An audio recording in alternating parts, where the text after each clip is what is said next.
ऐसा कभी कभी करता हूं, कभी कभी, हाँ रोज नहीं। इसलिए आप भी नहीं करना रोज रोज के भाव से। तो मैं महाप्रभु जी के दर्शन करने गया, कथा का अंतिम दिन था, तो रोज मैं सोच के जाता था, महाप्रभु जी यदि आज दर्शन करते करते कुछ ऐसा हुआ तो मैं समझ जाऊंगा आप मुझसे राजी हो। जैसे कभी मन में विचार कर लिया कि बिना मांगे किसी ने तुलसी पत्र दे दिया तो मैं समझ जाऊंगा आप राजी हो।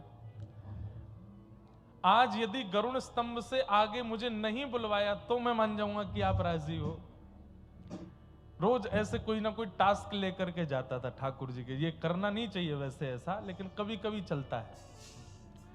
तो एक दिन हमने कहा, मैंने कहा आज तो वीवीआईपी दर्शन करने हैं मुझे, मैं पीछे से दर्शन नहीं करूंगा। आज चाहे कैसे भी हाथ पकड़ के खींच के मुझे आगे बुलवाओ तो मैं मानूंगा आप राजी हो। और उस दिन कुछ ना कुछ ऐसा हुआ कि कोई पुजारी जी आए बोले चलो आगे से दर्शन करते हैं, ऐसा सब अनुभव। आप कथा में आए थे इसका मुझे प्रमाण चाहिए, और इसका प्रमाण मैं तब मानूंगा कि आज मैं महाप्रसाद स्वयं नहीं पाऊंगा। आज कोई आपके सेवा अधिकारी महाप्रसाद लेके आवे और मेरे हाथ में ना दें, सीधे मुंह में दें, तो मैं मानूंगा कि आप कथा में आए थे। अब ये तो बहुत बड़ा टास्क दे दिया ना, लेकिन महाप्रभु जी की लीला देखो। उस दिन आगे से ही दर्शन कर रहा था मैं, और वो एक महाप्रसाद, अनेक अनेक प्रकार के महाप्रसाद बनते हैं, तो एक महाप्रसाद में थोड़ा मीठा महाप्रसाद होता है, उसमें दालचीनी भी होती है। हैं?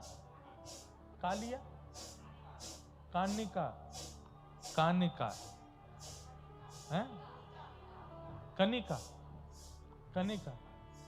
अच्छा, तो अंदर से कोई पुजारी जी आए, मैं दर्शन कर रहा था और मैं कह रहा था आज तो बड़ा टास्क दिया है ठाकुर जी, ना मैं हाथ ऐसे करूंगा ना मैं पाऊंगा, कोई आके अपने आप ही मुंह में खुद खवावे, मुंह भी मैं नहीं खोलूंगा, वो यो पकड़ के खोल के खवावे तो मैं मानूंगा कि आप कथा में आज आए थे। और बस मैं घुटने पे बैठ के ऐसे दर्शन कर रहा था, सन्मुख अंदर जाने की अनुमति नहीं थी, बस थोड़ा आगे ले गए थे पुजारी जी।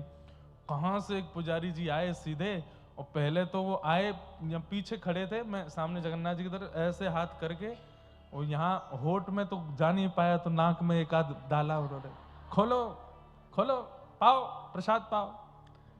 और बस उन्होंने महाप्रसाद जैसे ही मुख में दिया, अब उसके बाद क्या हुआ वो बताने की जरूरत नहीं है, वो आप समझ जाओ कि क्या हुआ होगा।